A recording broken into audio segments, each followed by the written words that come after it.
नमस्कार। कभी सोचा है कि हमारे आसपास की हर चीज, ये हवा, ये पानी, यहाँ तक कि हम खुद, आखिर बने किससे हैं? चलिए, आज इसी रहस्य को सुलझाने के लिए एक सफर पर निकलते हैं, जो हमें पुराने जमाने के फिलोसोफर्स से लेकर आज के मॉडर्न केमिस्ट्री की भाषा तक ले जाएगा। ये एक ऐसा सवाल है जो सुनने में तो बड़ा सिंपल लगता है, पर है उतना ही गहरा। और यही वो सवाल है जिसने हजारों सालों से बड़े बड़े विचारकों और वैज्ञानिकों को सोचने पर मजबूर किया है। भाई, हमारे चारों ओर जो कुछ भी है, हवा से लेकर पहाड़ों तक, वो आखिर किस एक बेसिक चीज से बना है? तो हमारी ये जो कहानी है, इसकी शुरुआत किसी मॉडर्न लैब से नहीं, बल्कि बहुत पहले के उन फिलोसोफर्स से होती है जो बस अपने आसपास की दुनिया को देखकर उसके राज जानने की कोशिश करते थे। वो इस बात से हैरान थे कि पदार्थ या मैटर का वो कौन सा रूप है जो हमें दिखाई नहीं देता। ये बात कितनी हैरान करने वाली है ना, कि दुनिया के दो अलग अलग कोनों में लगभग एक ही समय में लोगों के मन में एक जैसा कमाल का आइडिया आया। भारत में महर्षि कणाद ने कहा कि अगर हम किसी भी चीज यानी पदार्थ को तोड़ते जाएं तो आखिर में एक ऐसा छोटा सा कण बचेगा जिसे और नहीं तोड़ा जा सकता। उन्होंने उसे नाम दिया परमाणु। और करीब करीब उसी टाइम ग्रीस में डेमोक्रिटस ने भी यही बात कही और उस कण को एटमॉस कहा, जिसका मतलब था जिसे काटा न जा सके। सोचिए जरा, पूरे 2000 साल तक ये सिर्फ एक फिलॉसफी का आइडिया बना रहा। इसे साबित करने के लिए कोई एक्सपेरिमेंटल प्रूफ नहीं था। लेकिन फिर 18वीं सदी में सब कुछ बदलने वाला था, क्योंकि अब साइंटिस्ट ने इस पुरानी पहेली को सुलझाने की ठान ली थी। और यहीं से कहानी फिलॉसफी की दुनिया से निकलकर साइंस की दुनिया में आ जाती है। आंतवान लेवोजियर और जोसेफ प्रोस्ट जैसे साइंटिस्ट्स ने कुछ ऐसे नियम खोज निकाले जो बताते थे कि अलग-अलग पदार्थ एक दूसरे के साथ कैसे रिएक्ट करते हैं। लेवोजियर ने केमिस्ट्री का एक बहुत ही फंडामेंटल नियम दिया। इसका मतलब बड़ा सीधा सा है, किसी भी केमिकल रिएक्शन में आप जितनी चीज लेकर शुरू करते हैं, आखिर में भी उतनी ही चीज बचती है। कुछ भी न तो बनता है और न ही खत्म होता है, बस उसका रूप बदल जाता है। चलिए इसे ऐसे समझते हैं, मान लीजिए इस बंद फ्लास्क के अंदर दो केमिकल्स हैं। जब हम उन्हें मिलाते हैं तो एक रिएक्शन होता है, लेकिन अगर हम इस फ्लास्क का वजन रिएक्शन से पहले और बाद में करें तो वजन एकदम सेम रहता है। कुछ भी गायब नहीं होता और कुछ भी एक्स्ट्रा नहीं बनता। मास हमेशा उतना ही रहता है। अब प्राउस्ट ने एक और जरूरी क्लू खोजा। उन्होंने बताया कि कोई भी केमिकल कंपाउंड एक खास रेसिपी की तरह होता है, जिसमें इंग्रेडिएंट्स यानी एलिमेंट्स का अनुपात हमेशा फिक्स्ड रहता है। जैसे पानी को ही ले लीजिए, आप पानी चाहे नदी से लें, समुद्र से या लैब में बनाएं, उसमें हाइड्रोजन और ऑक्सीजन के वजन का अनुपात हमेशा 1:8 ही होगा, हमेशा।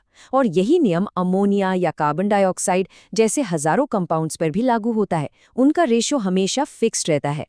तो इन दोनों नियमों ने साइंटिस्ट्स के सामने एक बड़ा सवाल खड़ा कर दिया।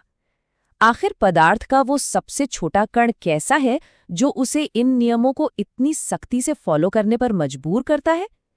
इस पहेली का जवाब एक इंग्लिश केमिस्ट के पास था। और यहीं हमारी कहानी में एंट्री होती है जॉन डाल्टन की। उन्होंने इन सभी बिखरे हुए सुरागों को एक साथ जोड़ा और एक ऐसी जबरदस्त थ्योरी दी जिसने केमिस्ट्री की दुनिया को हमेशा हमेशा के लिए बदल दिया।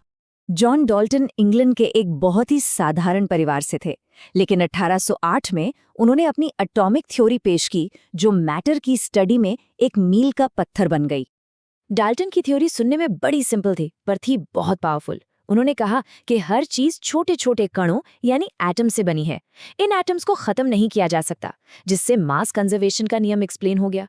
और सबसे जरूरी बात, उन्होंने बताया कि अलग अलग एलिमेंट के एटम एक फिक्स्ड सिंपल रेशियो ने जुड़कर कंपाउंड बनाते हैं, जिससे स्थिर अनुपात वाला रहस्य भी सुलझ गया। ये एक शानदार थ्योरी थी। तो अब जब हमारे पास एक सॉलिड थ्योरी है, तो चलिए जरा और पास से देखते हैं और इस रहस्यमयी कण यानी एटम से मिलते हैं। तो एक एटम आखिर होता कितना बड़ा है? जवाब है इतना छोटा कि हम सोच भी नहीं सकते। एक हाइड्रोजन एटम का साइज लगभग 10⁻⁻10 मीटर होता है। मतलब अगर आप लाखों एटम्स को एक के ऊपर एक रखें, तब भी वो मुश्किल से कागज की एक पतली सी शीट जितनी मोटी लेयर बना पाएंगे। अगर हम कंपेयर करें तो एक एटम के मुकाबले पानी का मॉलिक्यूल 10 गुना बड़ा होता है और रेत का एक छोटा सा कण भी उससे लाखों गुना बड़ा होता है। इससे अंदाजा लगाया जा सकता है कि हम कितनी छोटी, कितनी माइक्रोस्कोपिक दुनिया की बात कर रहे हैं। और ये देखिए, ये वाकई कमाल है। आज की मॉडर्न टेक्नोलॉजी की मदद से हम सच में एलिमेंट्स की सतह को इतना जूम करके देख सकते हैं कि हमें अलग अलग एटम्स साफ दिखाई देते हैं। ये वही कण हैं जिनके बारे में हजारों साल पहले सिर्फ कल्पना की गई थी। तो ये जो अलग अलग तरह के एटम्स होते हैं ना, उन्हें हम एलिमेंट्स कहते हैं और हर एलिमेंट को एक खास सिंबल दिया जाता है। ये नियम IUPAC नाम की एक इंटरनेशनल संस्था बनाती है। कुछ सिंबल जैसे हाइड्रोजन के लिए H एलिमेंट के इंग्लिश नाम से आते हैं, पर कुछ जैसे लोहे के लिए Fe उसके लैटिन नाम फेरम से लिए गए हैं। डाल्टन के हिसाब से किसी भी एटम की सबसे जरूरी पहचान उसका वजन यानी मास होता है, लेकिन एटम इतने छोटे हैं कि उन्हें सीधे तौलना तो नामुमकिन है। इसलिए साइंटिस्ट्स ने एक तरीका निकाला। उन्होंने कार्बन 12 एटम को एक स्टैंडर्ड वजन मान लिया और बाकी सभी एटम्स का वजन उसकी तुलना में मापा। तो अब जब हम एटम्स और उनकी प्रॉपर्टीज को थोड़ा बहुत समझ गए हैं, तो हम तैयार हैं केमिस्ट्री की अपनी लैंग्वेज सीखने के लिए। ये एक ऐसी भाषा है जो हमें बताती है कि ये एटम्स आपस में मिलकर मॉलिक्यूल्स और कंपाउंड्स कैसे बनाते हैं। इस लैंग्वेज का सबसे जरूरी वर्ड है वैलेंसी। इसे आप किसी एलिमेंट की जुड़ने की ताकत समझ सकते हैं। जैसे एक इंसान के 2 हाथ होते हैं और वो 2 लोगों से हाथ मिला सकता है, जबकि एक ऑक्टोपस के 8 हाथ होते हैं। वैलेंसी हमें बस यही बताती है कि एक एटम कितने दूसरे एटम से जुड़ सकता है। और इसी वैलेंसी का इस्तेमाल करके हम किसी भी कंपाउंड का केमिकल फॉर्मूला लिख सकते हैं। तरीका बहुत ही सिंपल है। पहले एलिमेंट्स के सिंबल लिखिए, फिर उनके नीचे उनकी वैलेंसी लिखिए और आखिर में वैलेंसी को तिरछे में एक दूसरे से बदल दीजिए। चलिए एक एग्जाम्पल से समझते हैं। एल्यूमिनियम की वैलेंसी है 3 और ऑक्सीजन की है 2। जब हम इन वैलेंसीज को क्रिस क्रॉस करते हैं तो 2 एल्यूमिनियम के साथ चला जाता है और 3 ऑक्सीजन के साथ, और हमें फॉर्मूला मिलता है Al2O3 यानी एल्यूमिनियम ऑक्साइड। देखा कितना आसान है। तो हमने एटम्स के बारे में कितना कुछ जान लिया है ना? डाल्टन की थियरी एक बहुत बड़ी कामयाबी थी, लेकिन क्या कहानी यहीं खत्म हो जाती है? डाल्टन ने कहा था कि एटम को और नहीं तोड़ा जा सकता, वो अविभाज्य है। पर क्या ये सच है, या फिर एटम के अंदर भी एक पूरी नई दुनिया छिपी हुई है?